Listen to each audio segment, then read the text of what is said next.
नमस्कार बच्चों। आज हम अपनी पाठ्य पुस्तक आरोह का गद्य भाग का पहला पाठ महादेवी वर्मा रचित भक्तिन को यहाँ पर समझाएंगे। भक्तिन का स्वरूप जो था वो दुबले पतले शरीर के थे, आंखें उसकी छोटी थी, गले में कंठी की माला पहना करते थे। उसका असली नाम लक्ष्मी था, लेकिन वो अपने स्वामीन से अपना नाम प्रयोग न करने के लिए बोलते थे। इसका वजह यह था कि उसके जीवन में उसके नाम के मुताबिक कुछ नहीं हुआ। इस वजह से वो अपना नाम हमेशा छुपाते थे। जिस प्रकार सेवा भाव में हनुमान जी को जाना जाता है, उसी प्रकार अपनी स्वामिनी की सेवा में भक्तिन अपने आप को हनुमान जी से कोई कम नहीं समझती थी। भक्तिन के जीवन को अलग अलग परिच्छेदों में बांटा है। उसका पहला परिच्छेद जो है उसके पिताजी के घर का है। झूसी गांव में एक अहीर की वो एकलौती बेटी थी। माँ बचपन में ही मर गई। सौतेली माँ की वजह से जो है पिताजी बड़े परेशान हो गए। उसको मात्र 5 वर्ष की उम्र में उसका विवाह कर दिया। 9 वर्ष की उम्र में उसका गौना करके उसको उसके ससुराल भेज दिया। मगर ससुराल में जाकर भी उसका जीवन कोई बहुत अच्छा नहीं बीता। उसके ससुर के 3 बेटे थे, 2 उसके जेठ थे, एक उसका पति था। हालांकि उसका पति बहुत अच्छा था, वो उसकी बहुत इज्जत करता था। दोनों जेठों के जो 2 बेटे थे, दिखने के शकल सूरत के वो बहुत अच्छे नहीं थे।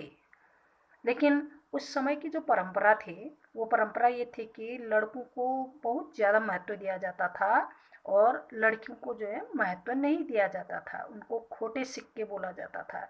इस वजह से भक्तिन को उसकी सास व जिठानियाँ हमेशा खोटा सिक्का पैदा करने वाली मशीन के नाम से बोला करते थे। भक्तिन के साथ ससुराल में बहुत बुरा व्यवहार किया गया। घर का सारा काम भक्तिन के द्वारा करवाया जाता था। उनकी बेटियों के साथ भी बहुत बुरा व्यवहार किया गया। मगर वो एक स्वाभिमानी कर्तव्यनिष्ठ महिला थी। वो बहुत मेहनत करते थे। लेकिन विधाता की लेख थी, उसका पति ज़्यादा समय तक उसके साथ नहीं टिका। बड़ी बेटी की शादी के बाद उसका पति मर गया। अब बड़ी बेटी की शादी हुई, फिर भी भक्तिन अपनी 2 अन्य बेटियों के साथ घर का बहुत अच्छा अपना कारोबार चलाया करते थे। लेकिन विधाता फिर उससे रुष्ट हो गए। उसकी बड़ी बेटी का पति भी मर गया। अब भक्तिन बड़ी दुखी हो गई। वो बेटी भी भक्तिन के साथ आकर अच्छा अपना कारोबार, वो 3 बेटियां और भक्तिन जो थी वो करती थी। अब हुआ क्या, उसके जेठ और जेठानियाँ बड़े खुश हो गए। उन्होंने सोचा कि अब बहुत अच्छा मौका आ गया कि ये इसका जो कारोबार है वो हम हथिया लेंगे।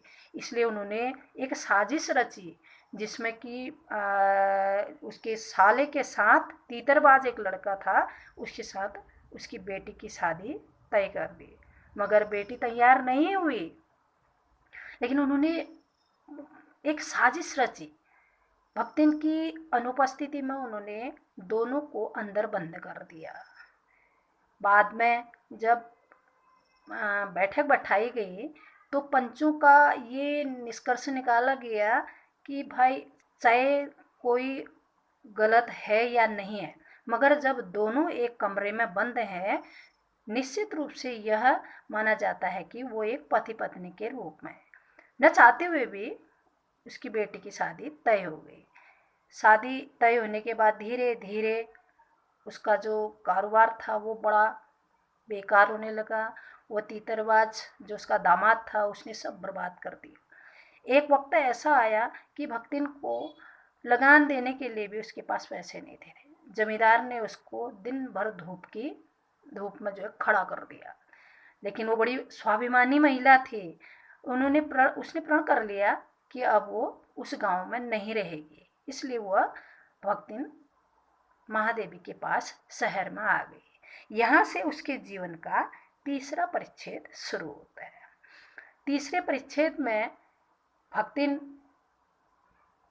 अपनी स्वामिनी के साथ रहती थी। स्वामिनी के साथ बहुत अच्छा उसका मतलब अपने तरीके से जो है बहुत अच्छा उसका व्यवहार था। वो हर हाल में जो है अपनी मालकिन का जो है हाथ बटाने का काम करते थे। अब मालकिन द्वारा पूछा जाने पर उसने बताया कि मैं सब कुछ करना जानती हूँ।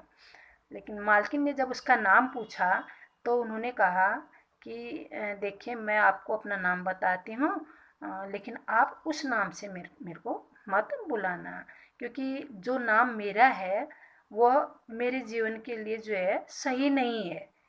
जैसा नाम था वैसा मेरे जीवन में नहीं हुआ। इस वजह से उसने बताया कि मेरा नाम भक्तिन है, लेकिन आप मेरे को सॉरी मेरा नाम लक्ष्मी है, लेकिन आप मुझे लक्ष्मी नाम से न बुलाएं। तो ठीक हो गया। महादेवी ने देखा कि उसके गले में तुलसी की माला है और माथे पर तिलक है और साफ सुथरी भगवान का नाम लेती है, जपती है। इस वजह से महादेवी ने उसका नामकरण कर दिया, उसका नाम भक्तिन रख दिया। तो तब से महादेवी उसको भक्तिन नाम से ही बोला करते थे। लेकिन वो तर्क देने में बड़ी प्रवीण थे।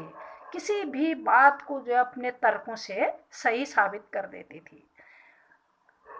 उसके घर में पड़े हुए जितने भी ये मुद्राएं थी, रुपये थे, सिक्के थे, वो उनको पकड़ के भंडार घर के मटके में डाल दिया करते थे।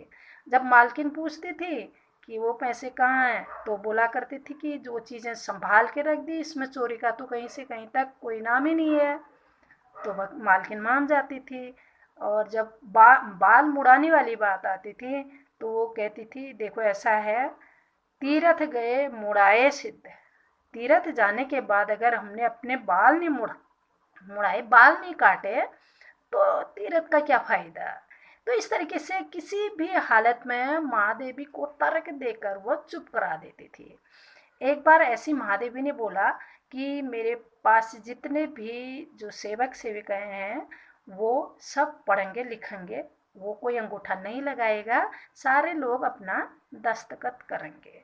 तो महादेवी ने भी इसमें एक बड़ा ज़बरदस्त तर्क दिया, क्योंकि वो पढ़ने से बचना चाहती थी। महादेवी बोली, सॉरी भक्तिन बोली कि हमारी मालकिन रात दिन पढ़ती हैं और अगर हम भी पढ़ने में बैठ गए तो फिर ये काम कौन करेगा। इस तरीके से उसने अपना पिंड पढ़ाई से भी छुटा दिया। इस तरीके से कहने का मतलब है तर्क देने में वो बड़ी प्रवीण थी, लेकिन अपनी मालकिन की सेवा वो अंतर मन से करते थे। रात मालकिन अपने लिखने में बैठते थे, वो रात भर मालकिन के साथ बैठा करते थे। यहाँ तक कि महादेवी के जितने भी पशु पक्षी सेवक सेविकाएं सब सो जाते थे, लेकिन भक्तिन महादेवी के चारपाई के बगल में बैठा करते थे और महादेवी को देखे रहती थी कि अगर वो अपनी नज़र किसी किताब की ओर ऐसे देखे तो उसका कलर पूछकर महादेवी को उसको पकड़ा देती थी। कभी रंग की प्याली साफ करके लाती थी, कभी उसको रात के समय में चाय पिलाती थी, ताकि वो उसका पूरा साथ दे रही है, उसको मतलब किसी भी हाल में छोड़ना नहीं चाहती थी। कहने का मतलब है कि वो हर हाल में महादेवी के साथ अपना अंतर मन से लगी रहती थी। और एक बार जब युद्ध छिड़ गया तो महादेवी से कहा कि आप चलिए हमारे गांव चलिए, वहाँ मैं आपकी सारी व्यवस्था कर दूंगी, यहाँ परेशानी होगी। महादेवी ने उसको मना किया। अब गांव वाले उसको शहर वाले उसको चिढ़ाया करते थे। वो कहते थे कि अब महादेवी को जो है जेल में जाना पड़ेगा, क्योंकि वो जेल से तो बहुत डरती थी। तो यहाँ तक कि भक्तिन जो है जेल में जाने के लिए भी तैयार हो गई। वो कहती कि नहीं, मालकिन जाएंगे हम भी जाएंगे। तो मालकिन से पूछा करते थे कि वहाँ के लिए क्या क्या रखना पड़ेगा, जेल के लिए क्या क्या रखना पड़ेगा। इस तरीके से वो वहाँ जाने के लिए भी तैयार हो गई।